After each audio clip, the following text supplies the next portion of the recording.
সুপ্রিয় দর্শক শ্রোতা সবাইকে আসসালামু আলাইকুম। আজ 27 তারিখ, রোজ সোমবার। আজকে জানিয়ে দেব আপনাদেরকে পেঁয়াজের বাজারে পাইকারি বাজার দর। আর তার আগে যদি আপনি আমার ইউটিউব চ্যানেল নতুন হয়ে থাকেন তাহলে কিন্তু অবশ্যই চ্যানেলটি সাবস্ক্রাইব করবেন।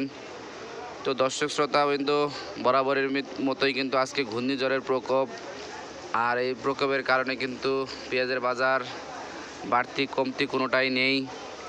কারণ হচ্ছে আজকে কিন্তু বাজারে কোনো প্রকার আমদানি রপ্তানি কোনোটাই নেই। কারণ হচ্ছে প্রচুর পরিমাণে বৃষ্টি হচ্ছে সব জায়গাতেই। তারপরও আজকে যে মোটামুটি বাজারটা সেটি আপনাদেরকে জানিয়ে দেবো এই ভিডিওর মাধ্যমে। আজকে পেঁয়াজের বাজার যাচ্ছে, যে ফরিদপুরে পেঁয়াজগুলো দেখতে পাচ্ছেন এগুলো আজকে বিক্রি করা হচ্ছে 64 থেকে 65 টাকা। আবার এই পাশে রয়েছে পাবনার পেঁয়াজ, এগুলো বিক্রি করা হচ্ছে কিন্তু আজকে 65 থেকে 66 টাকা। আর ওই পাশেও রয়েছে কিন্তু ফরিদপুরে এগুলো কিন্তু আজকে দামে 65 থেকে 64 টাকা বিক্রি করা হচ্ছে। তো পাশাপাশি জানিয়ে দিই আলুর বাজার কিন্তু বেশি। আলু আজকে কিন্তু বিক্রি করা হচ্ছে, যেগুলো দেখতে পাচ্ছেন স্টিক আলু, এগুলো 45 টাকা বিক্রি করা হচ্ছে। আর এই হচ্ছে আজকে আলু এবং পেঁয়াজের বাজারের আপডেট।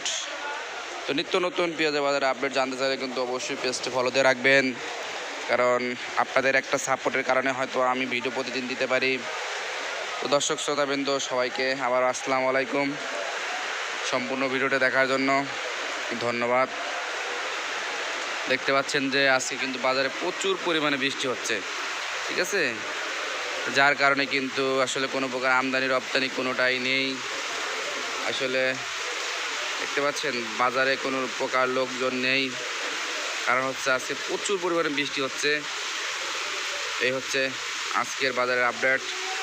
পরবর্তী আপডেট জানতে চাইলে অবশ্যই চ্যানেলটি সাবস্ক্রাইব করে পাশে থাকবেন এবং পেজ হয়ে থাকলে পেজটি ফলো দিয়ে রাখবেন।